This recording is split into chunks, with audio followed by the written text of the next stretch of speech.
What's going on, guys? Welcome back to another episode of the REVIVECAST. It's been a while since I've put one of these out. I have been on the road for a while. I think this is the first week I've been home in 6 weeks. Lots of travel, lots of business. I've been everywhere from Saudi Arabia to Los Angeles, seeing clients, obviously just doing business stuff, which is great, but it's nice to obviously be home, get some of these done as well.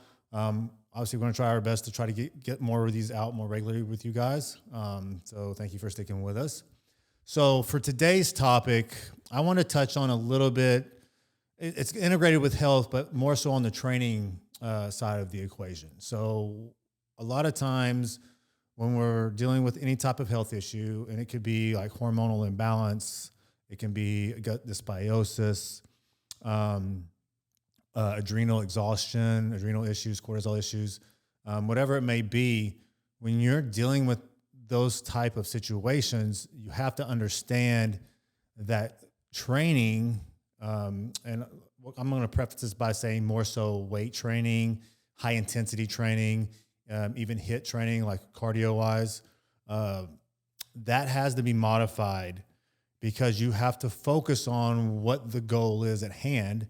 And when you're dealing with these health issues, whatever they may be, you have to allow the body to heal.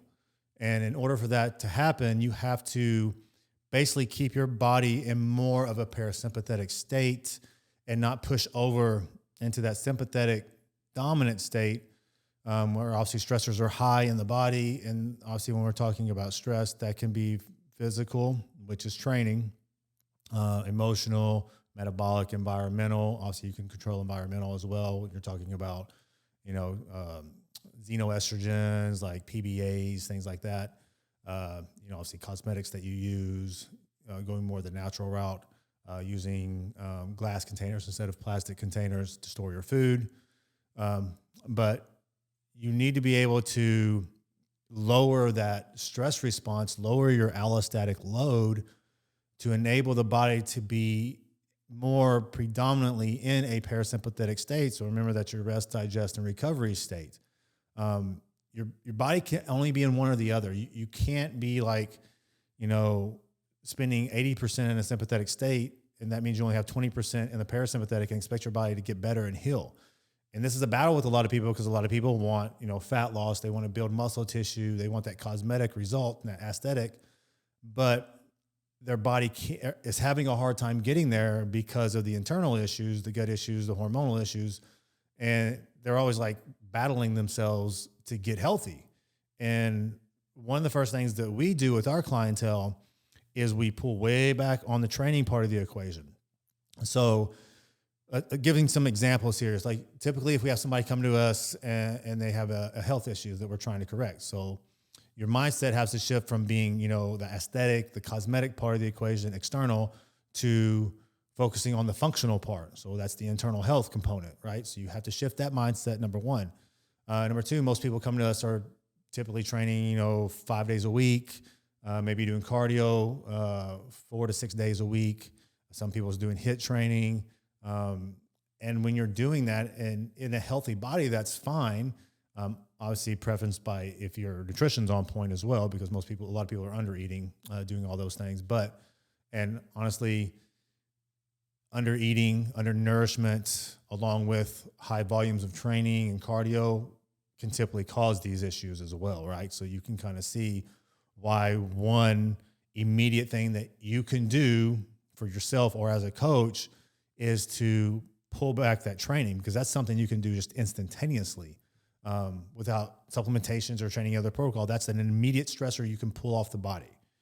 And a lot of people are so still focused on, I got to lose fat, I got to look a certain way, that they don't prioritize the task at hand, which is to get their health back on point, right? So you have to be able to shift the mindset. You have to obviously kind of surrender yourself to that healing process so things can get better, so you can chase those aesthetic goals or the fat loss or building muscle tissue and have that done at a more efficient rate and not this constant uphill battle of like you're fighting your health and you're fighting to accomplish your goal from a cosmetic standpoint. So if someone comes to us, they're training 5 days a week, they're doing a lot of cardio, maybe they're even underfeeding, depending obviously on the issue itself, we will typically pull those back to 3 to 4 days a week for a lot of people. But if the severity of the case is great, maybe somebody's dealing with like a gut dysbiosis, but it's like 5 different opportunistic bacteria overgrowth. It's H. pylori, maybe candida,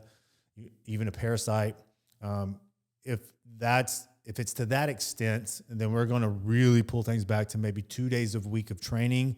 And even sometimes we're going to just pull weight training altogether and then have them do training modalities such as Pilates, yoga. So basically you want to look at training or activity being done in a lower cortisol environment. If someone comes to us and they're dealing with like secondary amenorrhea or just hormonal imbalance, estrogen dominance, or even androgen dominance, especially, we're also going to pull back on their training to 2 days a week and sometimes pull it out altogether and have them do activities that will keep the cortisol levels in check and not push them through the roofs and cause that sympathetic response. And they're stuck in this fight, flight, freeze state all the time when they need to be more so in that parasympathetic state. So pulling back and doing the other training modalities, you're not going to like lose all the muscle tissue you currently have. You're still being active.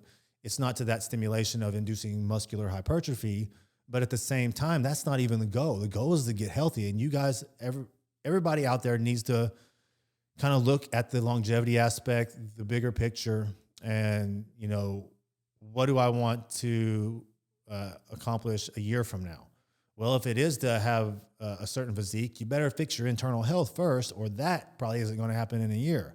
Also, quality of life, energy, being able to play with your kids, just doing normal everyday stuff, and improving immune function so you can have a long, prosperous life and not just hyper focus on you got to look a certain way, because that probably gets in the way of most people staying healthy because they try so hard to maintain like this excessively lean look. And they got to that point by under eating, which again, in an acute period of time is fine, a caloric deficit, but you can't do that chronically all year long, or you'll cause hormonal imbalances. You'll cause things like secondary amenorrhea. You can cause things like gut dysbiosis, intestinal permeability. So you have to make sure that you're kind of periodizing things through the year properly so those things don't occur, but kind of getting back to the training part, you have to pull back on that stuff. And it may be, 6 weeks, 8 weeks of keeping activity as far as high intensity levels down for that duration to allow the healing process to happen, to allow the body to keep that rest, digest, recovery system turned up, your immune system to do what it needs to do. If it's a gut issue, your digestive system to do what it does. Because when you're in a sympathetic state, the two main systems that down-regulate and slow down is the immune function and your digestive system. So guess what? If you're dealing with a health issue, those things need to be upregulated, not suppressed. So you can't be training so hard in those situations. So you have to be able to pull back, reduce training load. Another thing you can go by to, and this is especially important if you're dealing with like adrenal issues. Maybe you have just constantly high cortisol, or even obviously, especially if you have flatline cortisol or even a flip circadian rhythm. And obviously the only way to truly determine this is to see a 4-point cortisol test. But if you're dealing with adrenal issues, obviously when you're in that sympathetic state, you're pumping out cortisol, right? You're stimulating that response. Your adrenals is pumping out cortisol along with DHEA, especially in females, and you're just pushing the envelope there. So you have to be able to, pull that back. And a guide that we give clients a lot of times is when they're doing any type of activity is to keep their heart rate below around 110 or less. Because if you can kind of maintain that or below, you're not going to trigger that cortisol release, right? So we're keeping things in check and not constantly, hitting that button to where cortisol spiking all the time.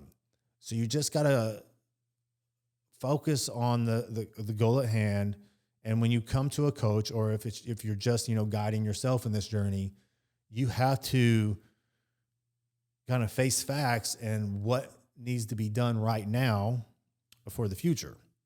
So if you're having like weight loss issues, if you're having fat loss issues, if you're constantly bloated, gas, diarrhea, constantly constipated, not having a bowel movement, only like, 2 or 3 times a week at most. If you get up in the morning and you're just lethargic and it's hard to get out of bed, or you're having these crazy midday crashes, or even if you're getting those, second winds in the evening to where you feel like a night owl and you can go all night, those are all indicators that things aren't where they need to be from a health perspective. And obviously you need to dig deeper to see what more of the root cause is, so you can obviously address that.